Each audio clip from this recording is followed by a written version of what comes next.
Hello friends, രാവിലെ മുതലുള്ള ഭയങ്കര മഴയാണ്. കിച്ചണിലോട്ട് കുറേ ഐറ്റംസ് വാങ്ങാനുണ്ട്.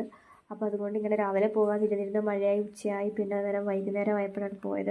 അപ്പോൾ സാധനമൊക്കെ വാങ്ങി തിരിച്ച് വീട്ടിലെത്താൻ വേണ്ടിയിട്ട് നല്ലോണം ലേറ്റായി. അപ്പോൾ നമുക്ക് നല്ല മീൻ കിട്ടിയിട്ടുണ്ടായിരുന്നേ, കണവയും മങ്കടിയും അങ്ങനെ തോന്നിട്ട് അതിൻ്റെ പേര്.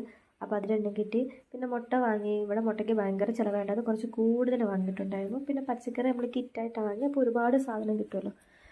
പിന്നെ നമ്മൾ സവോള, തക്കാളി, ഇഞ്ചി, അങ്ങനെ കുറേ ഐറ്റംസ്, തേങ്ങ, പഴം, പച്ചക്കായ. ഇവിടെ തേങ്ങയ്ക്ക് ഭയങ്കര റേറ്റാണ്. കിലോയ്ക്ക് 85 രൂപയാണ്.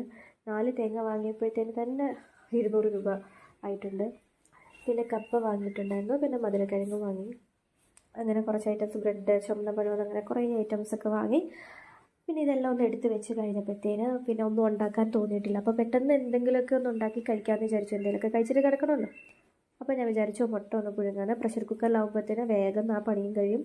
മുട്ടയും പുഴുങ്ങി ബ്രെഡും ടോസ്റ്റ് ചെയ്തെടുത്തു. പിന്നെ ഇവിടെ ചുമന്ന പഴം ഉണ്ടായിരുന്നു. ആക്ച്വലി എനിക്ക് ഈ ചുമന്ന പഴത്തിന് എന്താണ് പേരെന്ന് അറിഞ്ഞുകൂടെ. ഞങ്ങളിവിടെയൊക്കെ ചുമന്ന പഴം എന്നായിരുന്നു കൊച്ചുനാൾ മുതൽ അത് പറഞ്ഞ് ശീലിച്ചും പോയി. അപ്പോൾ ബ്രെഡും പഴവും മുട്ടയായിട്ട് നമ്മളത്തെ ഡിന്നർ നമ്മൾ കഴിച്ചിട്ടുണ്ട്. അപ്പോൾ അത്രേ ഉള്ളൂ. Tata, bye bye.